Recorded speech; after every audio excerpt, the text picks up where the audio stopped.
Entonces, rápidamente, en la última sesión que tuvimos, que fue la del miércoles, vimos cómo utilizar las fórmulas de conversión de cartesianas, perdón, de polares a cartesianas. Y entonces, el ejemplo que vamos a analizar hoy, el ejemplo que pueden ver en pantalla ya, nos va a permitir ejemplificar el uso de las fórmulas de conversión de coordenadas cartesianas a coordenadas polares. Entonces, pues esa es la actividad 11.4, y los datos que tenemos de la actividad 11.4 es que el punto tiene coordenadas raíz de 2, coordenadas cartesianas, raíz de 2, menos raíz de 2. Entonces, en la solución de esta actividad, déjenme ponerlo aquí, ¿no? Lo que estamos haciendo es, lo que voy a hacer es presentar la solución de la actividad que dije, 11.3. Entonces vamos a encontrar vamos a ver cómo se resuelve la actividad 11.3. Y el único dato, les digo, es que tenemos este punto. Las cartesianas de este punto son raíz de 2, menos raíz de 2, ¿no? Entonces ese es el dato que nos están dando. ¿Qué nos piden hacer? La pregunta aquí es encontrar dos juegos de coordenadas polares. Entonces tenemos que encontrar dos juegos de coordenadas polares, R0, teta 0, y R1, teta 1. De modo que R0 sea positivo y R1 sea negativo. Ajá. Y entonces, de nuevo aquí ya. Gilberto menciona que no es la 11.3, sino la 11.4. Muchas gracias, Gilberto. Me había equivocado allí. Te lo agradezco. 11.4, ya quedó. Entonces, ahora sí, en la actividad 11.4 se nos pide determinar estos dos juegos de coordenadas polares, donde queremos un juego de coordenadas polares con radio positivo y queremos un juego de coordenadas polares con radio negativo. Entonces, en aras de encontrar esto, la idea es, vamos a comenzar con R0, ¿no? O sea, en algún lado hay que empezar, entonces vamos a comenzar con R0. O sea, vamos a comenzar con encontrar el juego de coordenadas polares, de tal manera que en este juego de coordenadas polares el radio resulta ser positivo. Entonces, les menciono nuevamente que este es un ejemplo de aplicación del lema 11.2, ¿no? El lema 11.2 fue el que probamos ayer. Y de manera específica, vamos a echarle un vistazo al inciso 3, ¿no? Entonces, la idea es que en el inciso 3, bueno, las definiciones generales son así, ¿no? P es el punto de coordenadas x, y sigma es menos 1 o 1, ¿no? Entonces, esas fueron las hipótesis generales del lema 11.2. Y ahora, en el caso del inciso 3, cuando hicimos las cuentas, dijimos, bueno, si P es distinto del origen, y fíjense que el punto de la actividad 11.4 en efecto es distinto del origen, ¿no? Entonces tenemos la hipótesis que se pide en el inciso 3. Entonces, si yo defino R como sigma multiplicado por la raíz de x cuadrada más y cuadrada y logro encontrar un ángulo teta que satisfaga las igualdades que aparecen ahí en el quinto renglón, o sea, coseno de teta igual a sigma por x sobre la raíz y seno de teta, etcétera, etcétera. Entonces, lo que dice el inciso A de la parte 3, el inciso A es que entonces automáticamente R y teta resultan ser coordenadas polares del punto P. Entonces, déjenme decirlo una vez más y ahorita ya paso a hacer las cuentas.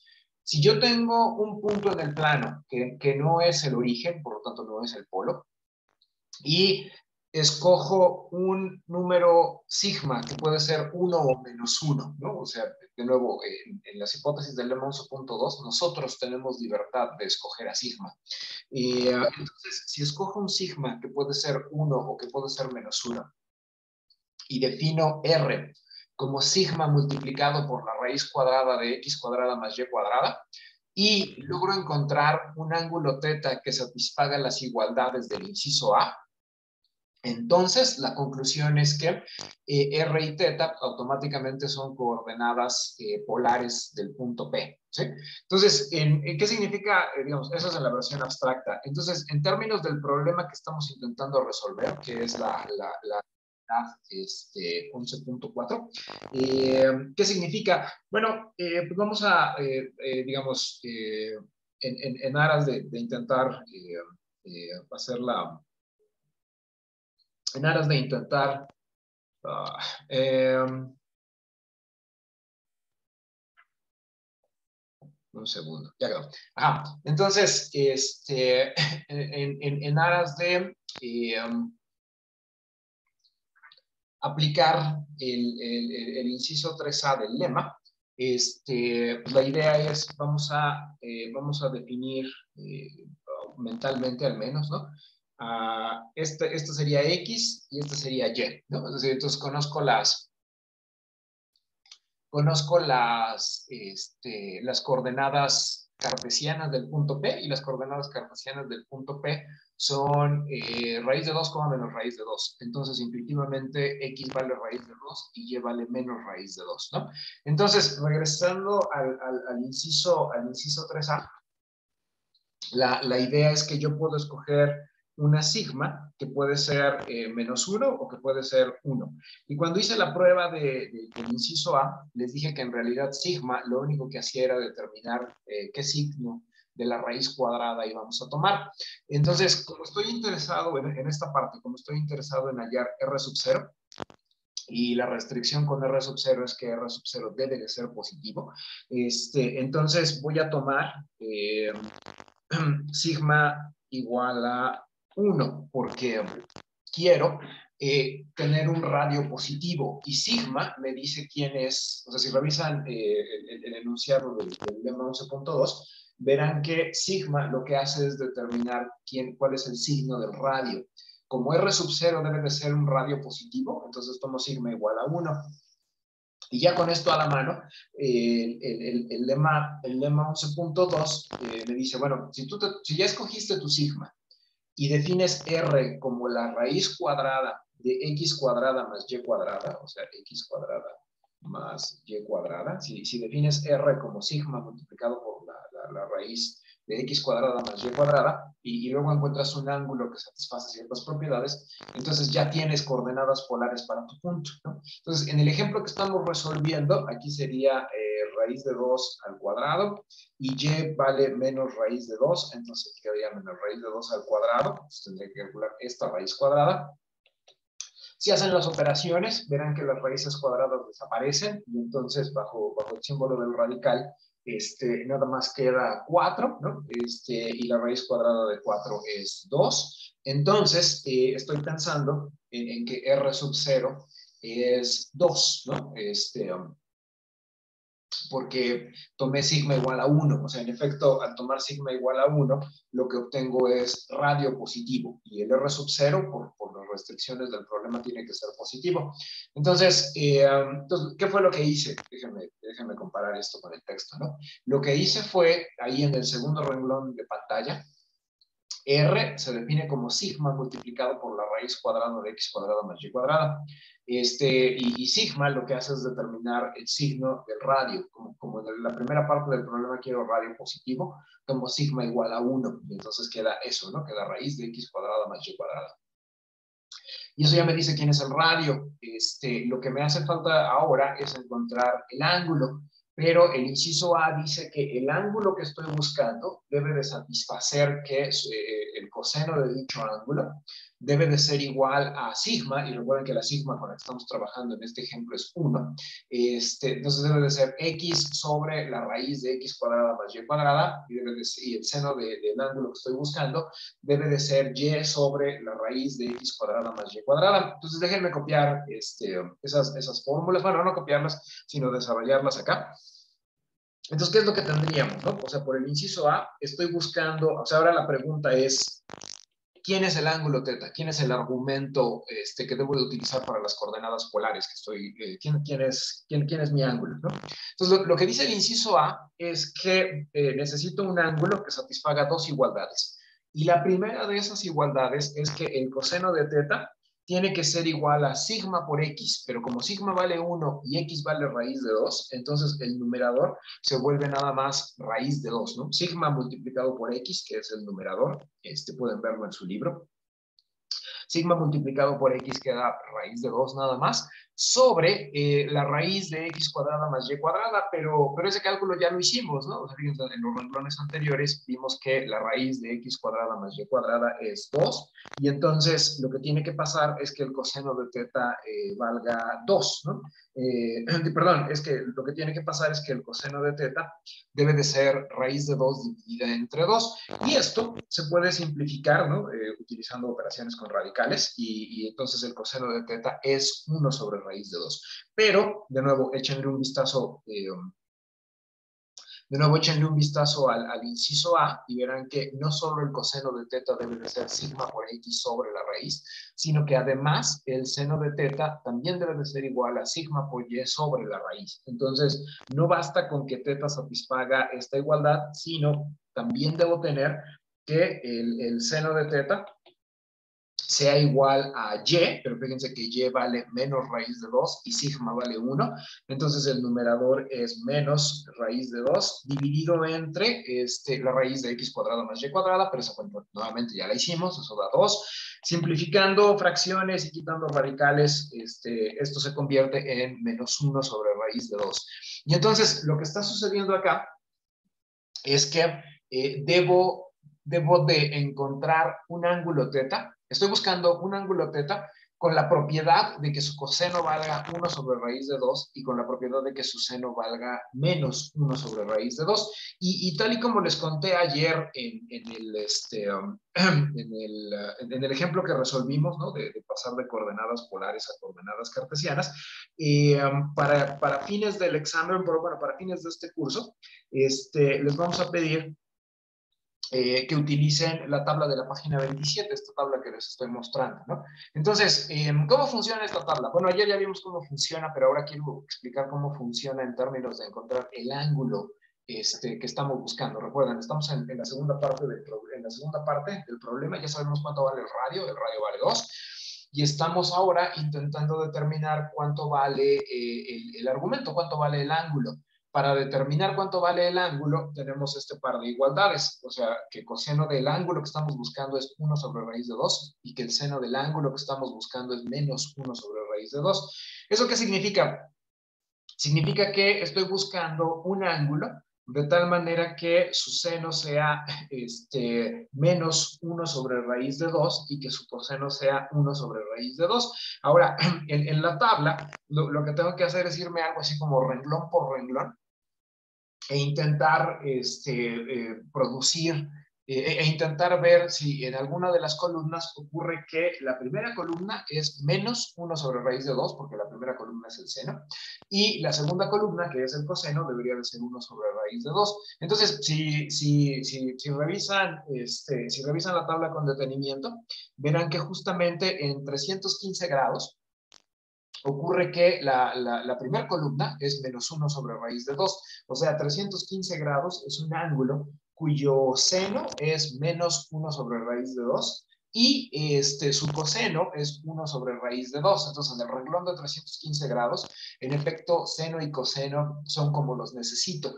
Eso, o sea, esta observación, ¿no? Basada en la tabla de la página 27, nos dice que, bueno, esto, ¿no? O sea, según la tabla, voy a ponerlo así, según la tabla de la página 27, yo sé que el coseno de 315 grados es 1 sobre raíz de 2 y yo sé que el seno de 315 grados es menos 1 sobre raíz de 2, ¿no? Esa es información que se deduce directamente de la tabla y por lo tanto puedo tomar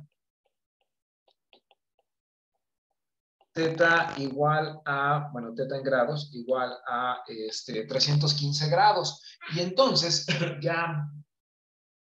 ya encontré un ángulo que funciona. Y recuerden que este ángulo, si yo le sumo múltiplos enteros de 360, de cualquier modo sigo obteniendo otro ángulo que sirve como coordenada polar para mi punto, ¿no? Entonces, lo que estoy tratando de decir acá es que este ángulo que encontré no es único. Hay, y como ya lo hemos mencionado un par de veces en lo que va del curso, hay una infinidad de coordenadas polares para un mismo punto, ¿no?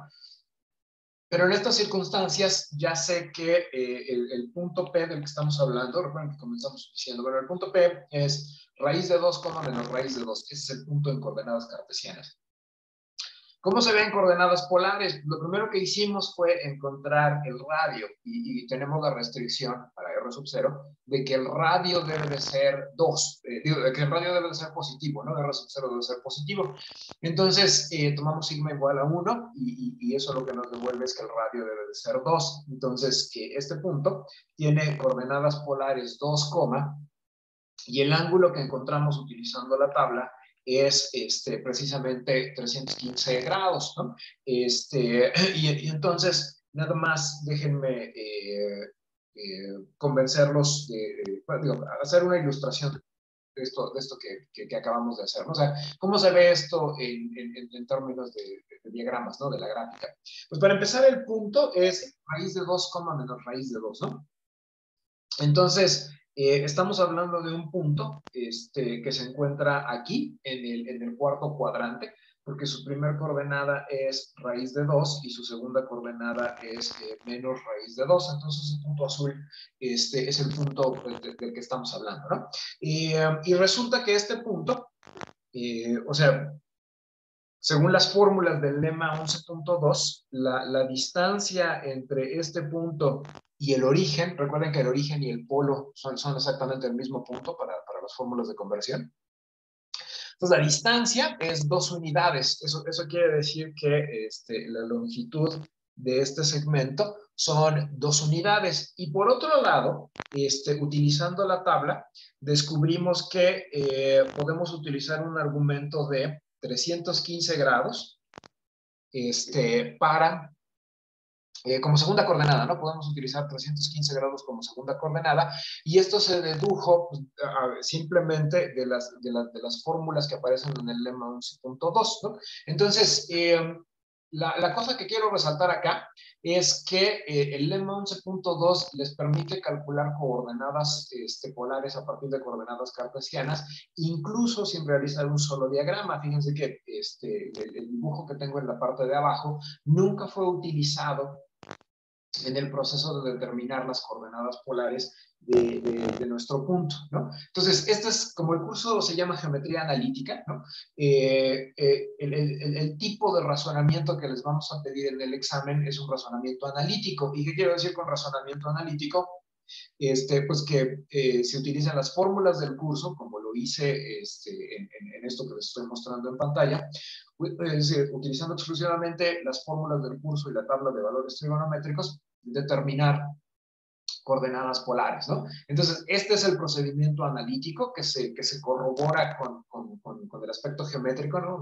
Con el diagrama que aparece en la parte baja de su pantalla, pero es importante que para los parciales estén conscientes de que nosotros vamos a solicitar razonamientos analíticos, ¿no? O sea, no geométricos, porque el nombre del curso es geometría, sí, pero es analítica, ¿no? Entonces, esta sería la primera parte, ¿no? En la primera parte ya encontramos R sub 0, R sub 0 vale 2, entonces ya encontramos un juego de coordenadas polares con primera entrada positiva, y eso resuelve la mitad del problema, porque se nos están pidiendo 2 juegos de coordenadas polares, y el primer juego ya lo encontramos, ¿no? 2,315 grados, esa es la respuesta para R0 y θ0. Antes de resolver la segunda parte, ¿hay alguna pregunta? ¿Hay algo que les gustaría que se explicara con más detalle? Profe, yo sí tengo una pregunta. Oye, ¿Cómo pasa del valor del coseno, por ejemplo, en del seno y del coseno? O sea, ¿cómo pasa de raíz de 2 sobre 2 a 1 sobre raíz de 2?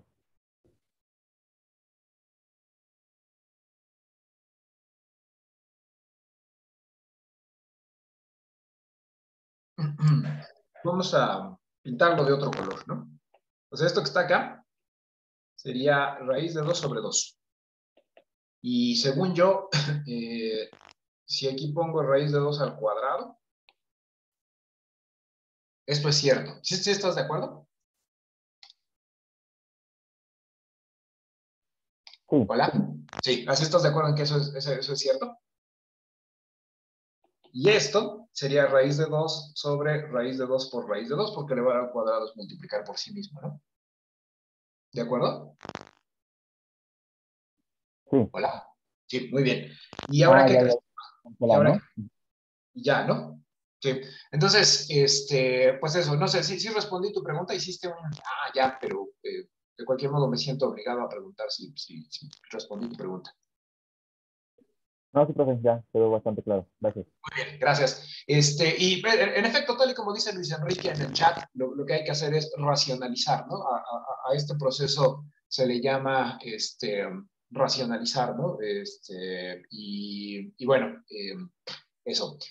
¿Alguna otra pregunta sobre esta parte del problema? O sea, lo que quiero hacer es pasar a la segunda parte, que es encontrar un juego de coordenadas polares con radio negativo, pero primero quiero que quede claro, o que no queden dudas, ¿no? De esta parte, ¿no? Que es el radio positivo. ¿Alguien tiene alguna otra pregunta?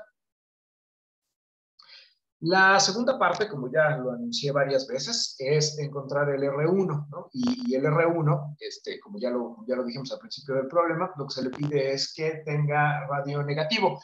Y hay dos formas de resolver este problema. Una de las formas de resolver este problema es, de nuevo, utilizando el lema 11.2, tomando sigma igual a -1, ¿no? O sea, tal y como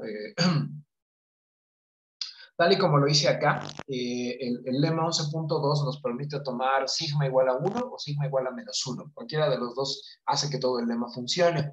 Entonces, una forma de resolver esta segunda parte del problema o de la actividad es tomarnos sigma igual a -1, porque si me tomo sigma igual a -1, como pueden ver en el segundo renglón de pantalla, tomar sigma igual a -1 me daría un radio negativo. R sería igual a menos la raíz de x cuadrado más y cuadrada, y entonces ese signo menos ya delata que la R va a quedar negativa en este caso, ¿no?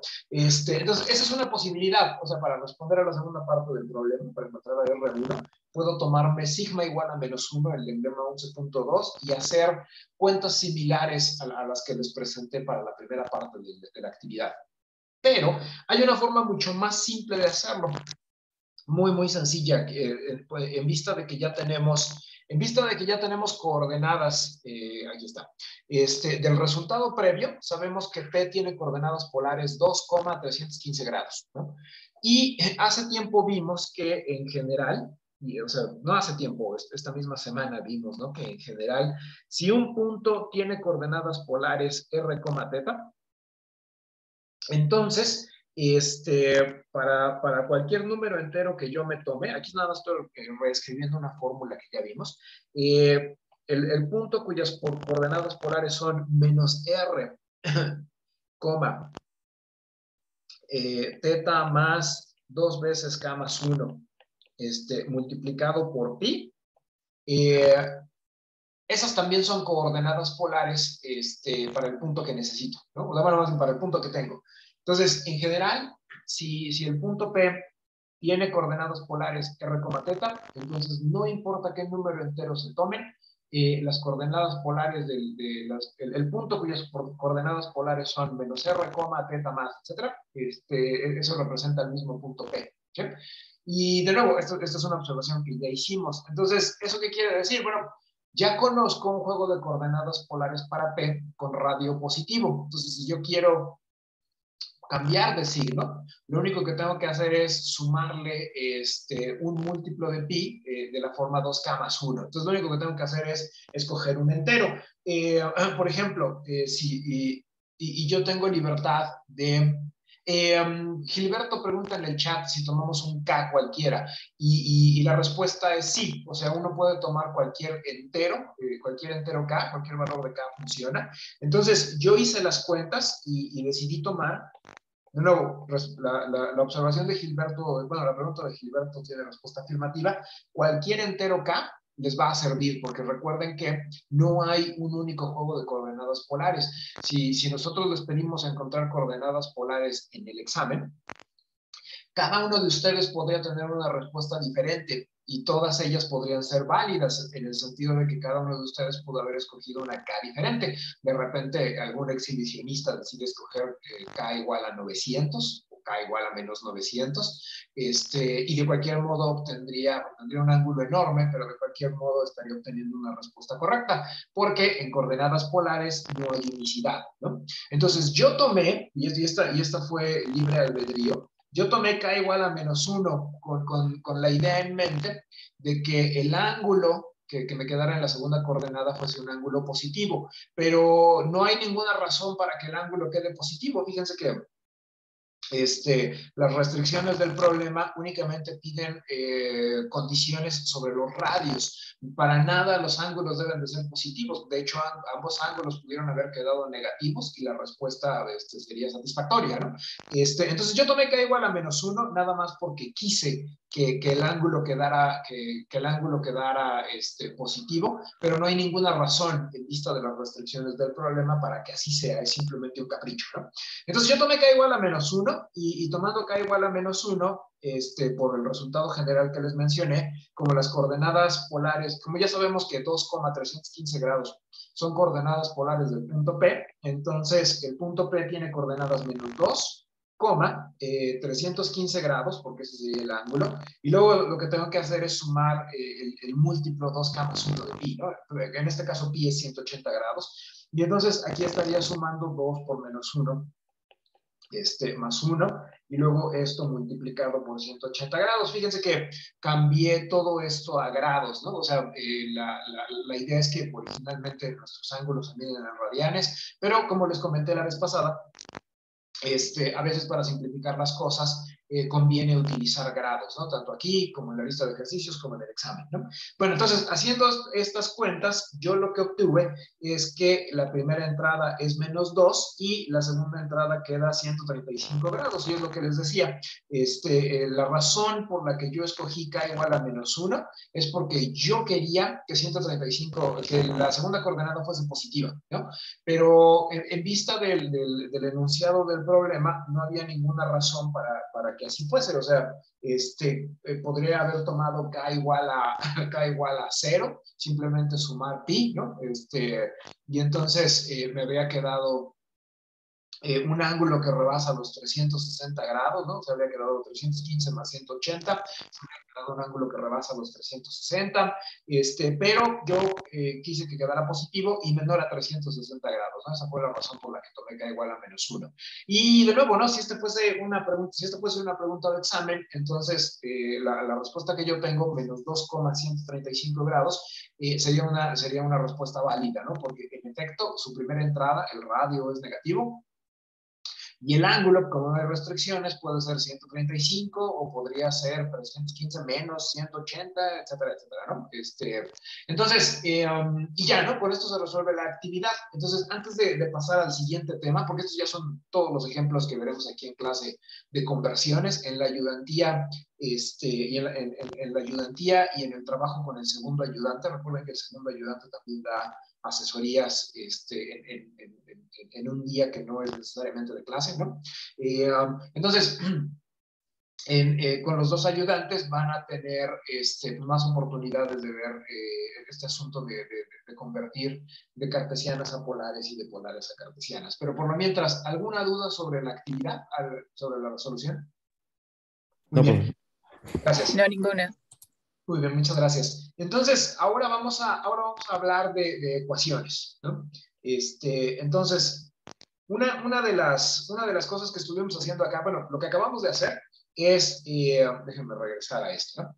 Lo que acabamos de hacer acá es, a mí me dan un punto y yo hago todas estas cuentas y convierto ese punto a otro juego de coordenadas, ¿no? Si me dan cartesianas, aquí me pidieron encontrar polares, y si me dan polares, entonces conozco fórmulas para convertirlo a cartesianas. Pero en esta parte que vamos a comenzar a explorar ahora, que es la que he llamado ecuaciones, vamos a intentar hacer eso, pero para ecuaciones de lugares geométricos. Entonces vamos a empezar con una cosa muy sencilla. Entonces voy a suponer que L es el lugar geométrico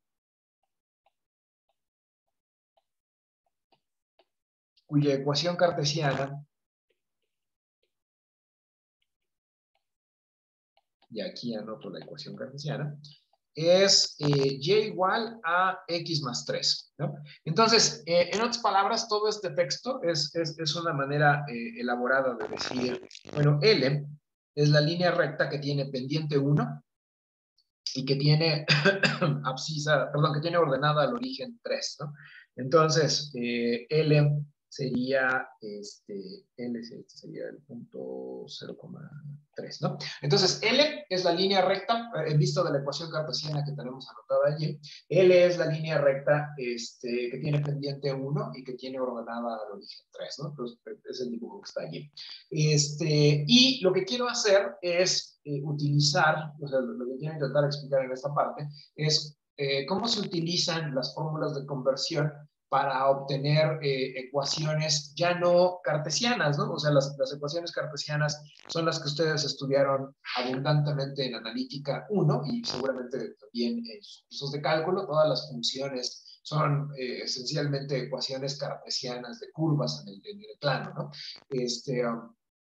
Entonces, digamos, la idea es que tenemos mucha familiaridad, o deberíamos tener mucha familiaridad con las ecuaciones cartesianas, pero en este capítulo de polares, pues, una de las cosas que me interesa es ver qué procedimiento se sigue para pasar de ecuaciones cartesianas a ecuaciones polares. Ya lo hicimos punto por punto, ya tenemos ejemplos. Salvador dice 2 puntos con coordenadas polares, pero no entiendo. Si pudieras abrir tu micrófono para aclarar tu pregunta, te lo agradecería. Salvador Campuzano. Ah, no sirve tu micrófono. Uy, qué mal. Sí, es que no, honestamente no entiendo. Si quieres, reescribe tu pregunta. Yo sigo echando mi rollo. Reescribe tu pregunta y trato de leerla de nuevo a ver si ya me funciona mejor la cabeza, ¿no? Entonces, bueno, mientras Salvador hace eso, la idea aquí es pasar de ecuaciones cartesianas a ecuaciones polares, ¿no? Entonces, bueno, si cambias de opinión, el chat sigue abierto, Salvador, ¿no? Bueno, entonces, el asunto es que ahora lo que quiero hacer es pasar de ecuaciones cartesianas a ecuaciones polares. La X y la Y representan las ecuaciones las coordenadas cartesianas del punto, de los puntos que se encuentran sobre la recta L, y lo que quiero hacer es obtener una ecuación polar que me describa el mismo lugar geométrico, ¿no? Entonces, en otras palabras, la ecuación Y igual a X más 3 me dice, utilizando el sistema cartesiano, como la relación aritmética, ¿no? Que deben de satisfacer los puntos que se encuentran sobre la recta L. Pero lo que quiero hacer ahora es encontrar una relación, ¿no? que satisfagan los puntos, pero en coordenadas polares, ¿no? Entonces, déjenme hacer las cuentas y ya que tengamos resuelto el problema de encontrar la ecuación polar, regreso a intentar explicar esta frase, ¿no? Entonces, a ver, yo sé que Y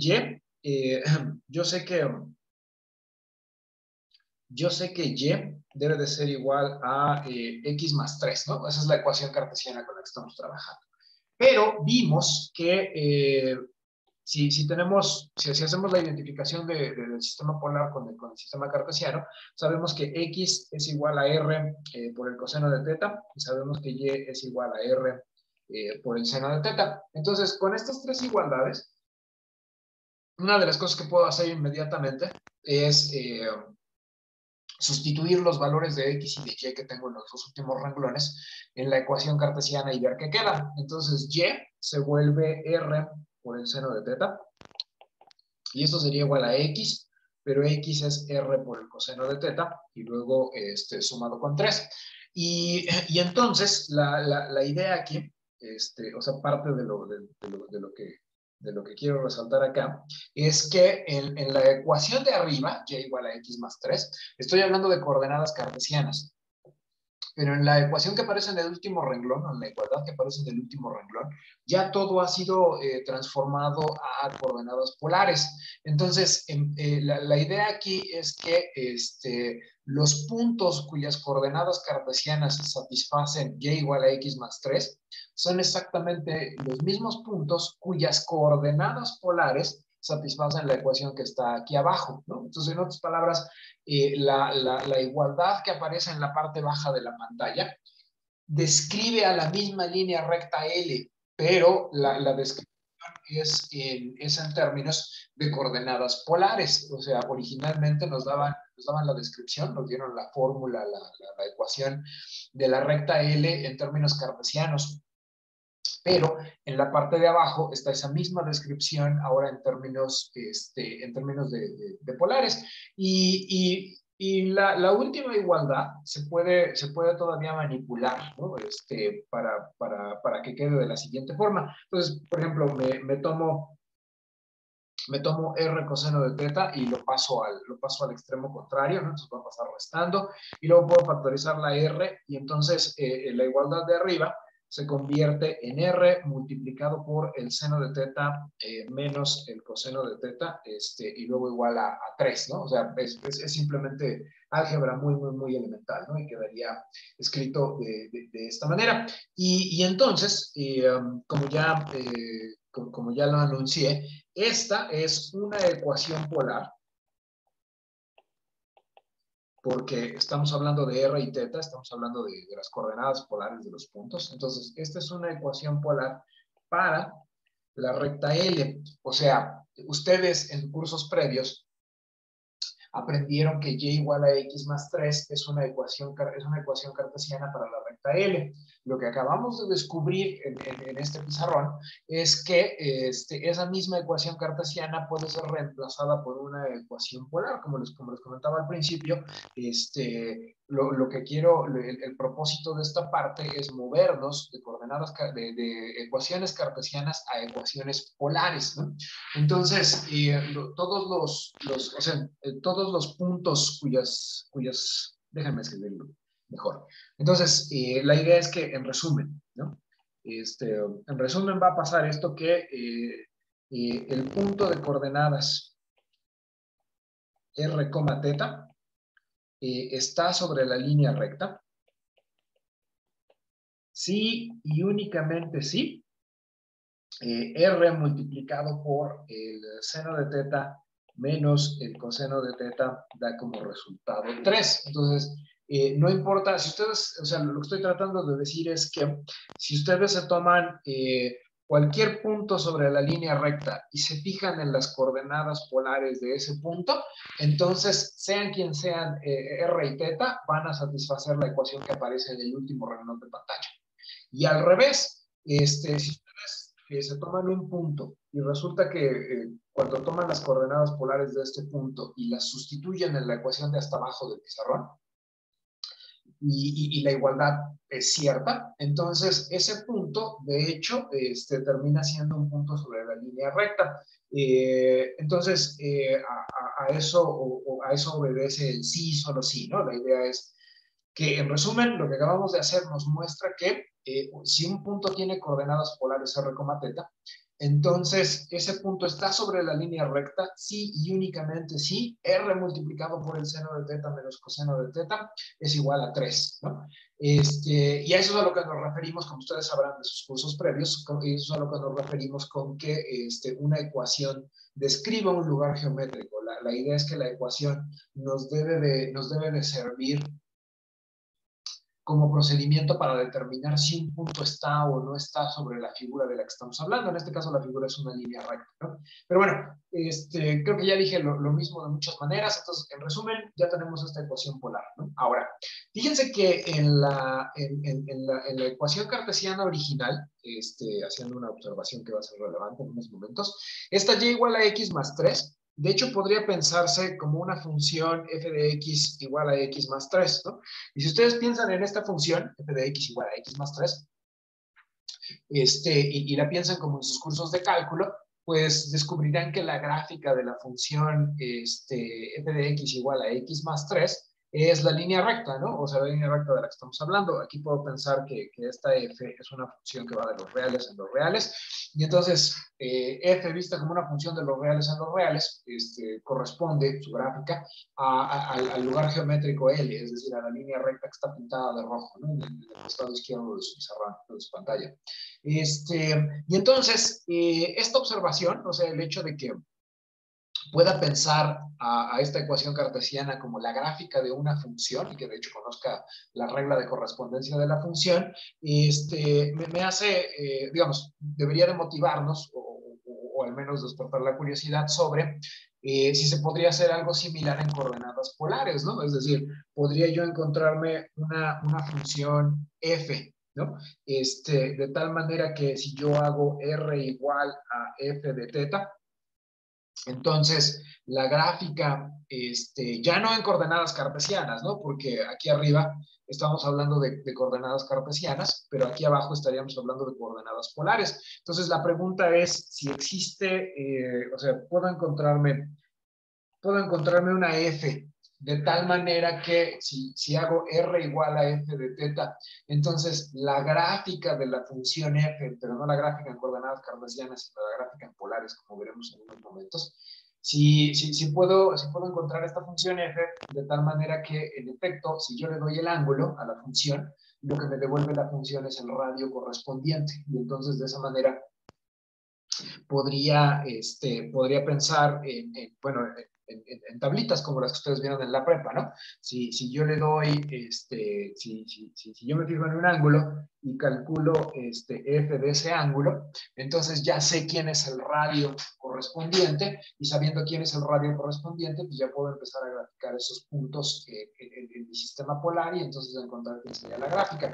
Entonces, eso, vamos a ver varios ejemplos de funciones y esto, ¿no? Entonces, es probable que a lo mejor ahorita no quede muy claro lo que dije, ¿no? Porque pues, es la primera vez que hablamos de funciones de coordenadas polares, pero vamos a ver varios ejemplos en lo que resta del capítulo. Entonces, yo espero que con esos ejemplos se vaya aclarando la cosa, ¿no? Entonces, vamos a empezar con este. Este va a ser nuestro primer ejemplo de cómo encontrar una función. Entonces, ¿cuál es la idea? Bueno, ya sabemos que o sea, por lo que hicimos previamente, sabemos que esto que estoy encerrando en un rectángulo amarillo es una ecuación para la recta L, es una ecuación polar para la recta L. Ahora, con esta ecuación polar para la recta L, si yo quisiera encontrar lo que les había dicho, ¿no? Si estoy interesado en que R sea de la forma f de teta, o sea, una función que depende exclusivamente del ángulo,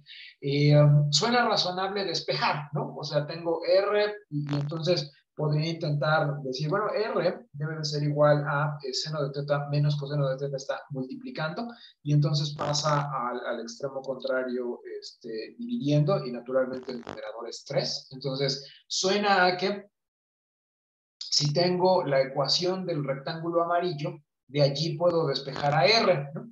Y entonces quedaría de esta manera, y uno podría decir, bueno, si ya quedó de esta manera, lo único que tengo que hacer ahora es notar que esta parte, en efecto, únicamente depende de teta. O sea, de hecho, lo que está encerrado en el rectángulo azul es una expresión algebraica, bueno, es una función que depende exclusivamente de teta, y entonces suena, o sea, por lo que estamos viendo en pantalla, suena a que esto debería de ser f evaluado en teta. O sea, puedo definir mi función f, mi regla de correspondencia, como tú me das un ángulo y lo que yo hago es tomar 3 y dividirlo entre el seno del ángulo menos el coseno del ángulo que me diste. Esa es una regla de correspondencia legítima, ¿no? Ahora, el gran problema con esto es que, por ejemplo, aquí arriba dijimos, bueno, mencioné que puedo pensar en una función de los reales en los reales, y esta función a cada x me manda x más 3, y entonces la gráfica de esta función es la línea recta.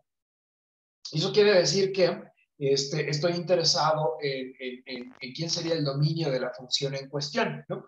Entonces, la observación que conviene hacer acá, o que me gustaría realizar, es esta: el denominador, o sea, seno de teta menos coseno de teta, podría anularse, y en ese caso O sea, podría dar como resultado 0. Esa diferencia podría ser igual a 0.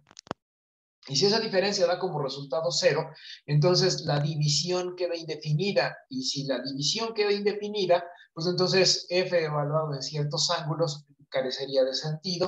Y ustedes ya han visto en sus cursos de cálculo que se habla del dominio de la función, ¿no? Pensando en subconjuntos de los números reales, en donde donde tiene sentido aplicarle f, ¿no? A la función. El ejemplo clásico, y a lo mejor está de más decirlo, pero lo voy a hacer de cualquier modo. Si ustedes piensan en la función g de x igual a 1 entre x, esta función no tiene como dominio todos los números reales. De hecho, la división entre 0 nos obliga a quitar el valor x igual a 0, ¿no? Y entonces esta sería una función que tiene como dominio todos los números reales distintos de 0 y que naturalmente aterriza en los números reales, ¿no? Y entonces el asunto es que aunque uno tenga una regla de correspondencia bien hechecita como esta, g de x igual a 1 entre x, no siempre esa regla de correspondencia nos va a devolver una función que tenga sentido en todos los números reales. Entonces, está el procedimiento que es encontrar lo que se llama el dominio máximo. Y encontrar el dominio máximo significa quitar de los números reales todos aquellos valores en donde hay problemas, ¿no? Y problemas puede significar raíz cuadrada de un número negativo, o puede significar división entre 0, etcétera, ¿no? O sea, son cosas que ya han visto en sus cursos de cálculo, pues, abundantemente, ¿no? Entonces vamos a encontrar, vamos a pensar en esta regla de correspondencia, ¿no? En los 4 minutos que nos quedan, vamos a encontrar el dominio máximo de esta función. Entonces, estamos pensando en que f de teta debería de ser igual a 3. ¿Alguna pregunta? Bueno, entonces, estamos pensando en que la regla de correspondencia con la que queremos trabajar es esta, ¿no? F de teta igual a 3 sobre esto. Entonces, la pregunta es, ¿dónde se indefine f? ¿Qué números reales debemos de quitar? Bueno, como ya mencioné, como no hay raíces cuadradas, no tenemos problema con positivo o negativo, ¿no? Pero sí tenemos problemas con división, como ya les mencioné. Entonces, la pregunta es, ¿qué sucede? O sea, ¿qué tiene que pasar? ¿Para qué ángulos teta? Vamos a escribirlo de esa manera. ¿Para qué ángulos teta? Sucede que el denominador se anula, porque esos ángulos son justamente los que queremos quitar del dominio, de los números reales, para poder obtener el dominio máximo de la función. Entonces, seno de teta menos coseno de teta igual a 0 significa que seno de teta es coseno de teta, ¿no? Y una de las cosas que habrán aprendido en sus cursos de analítica 1 o en sus cursos de cálculo es que las funciones trigonométricas se pueden calcular utilizando el círculo trigonométrico, es decir, me tomo un círculo de radio 1 centrado en el origen. Y entonces, si ustedes me dan cualquier ángulo alfa, por ejemplo, ¿no? O sea, si esto es un ángulo alfa cualquiera, entonces el punto correspondiente tiene coordenadas coseno de alfa, seno de alfa, ¿no? Entonces, lo que estoy tratando de decir con esto es que uno puede calcular funciones trigonométricas simplemente midiendo el ángulo y viendo qué punto se obtiene sobre el círculo trigonométrico. Entonces, la razón por la que estoy mencionando esto es que en el problema que tenemos acá, quiero que seno de teta sea igual a coseno de teta. Entonces, pensando en el círculo trigonométrico, lo que me interesa es encontrar aquellos puntos en donde, me interesa aquellos puntos en los que coseno y seno son iguales, pero coseno y seno son iguales, sí, solo sí, me fijo en la recta y igual a x, primera coordenada igual a segunda coordenada, y estaría pensando en aquellos puntos donde la recta y igual a x intersecta el círculo trigonométrico. Fíjense que esos dos puntos que pinté de azul tienen la característica de que los senos y cosenos correspondientes son iguales, ¿no? Independientemente del ángulo. Ahora, por cosas que ustedes ya habrán visto en cursos previos, pues resulta que aquí el ángulo de inclinación es 45 grados o en radianes pi dividido entre 4, ¿no? Entonces, ¿qué es lo que tenemos, no? Bueno, no sé, por ejemplo, sé que de esta observación se saca que seno de 45 es igual a coseno de 45 porque pues, son puntos que se encuentran allí sobre sobre la recta, ¿no? O sobre la recta y igual a X. Pero también puedo pensar en esto, o sea, 45 grados es un lugar donde seno y coseno coinciden, pero 45 grados más 180, también es otro lugar donde coinciden, porque en este punto que estoy encerrando en amarillo, es un punto donde el seno y el coseno van a coincidir.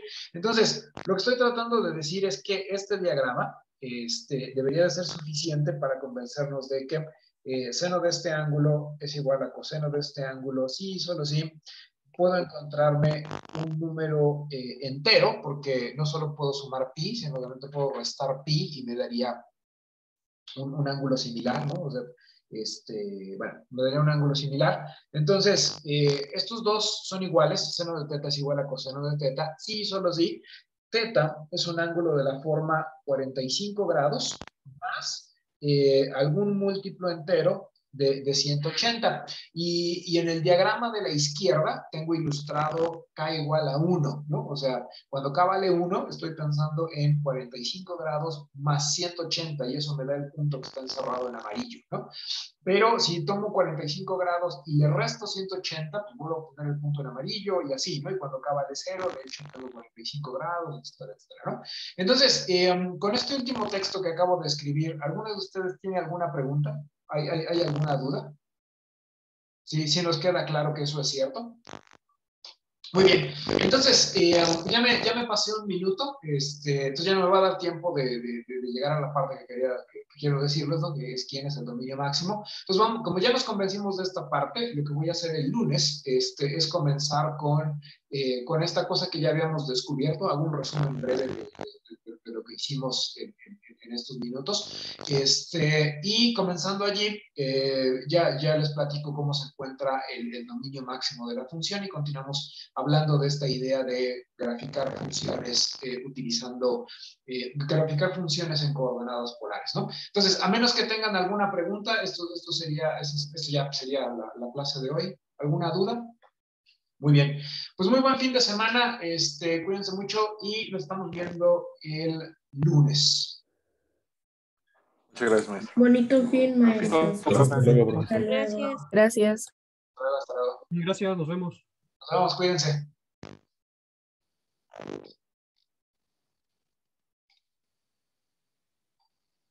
Gracias, profe. Nos vemos, cuídense.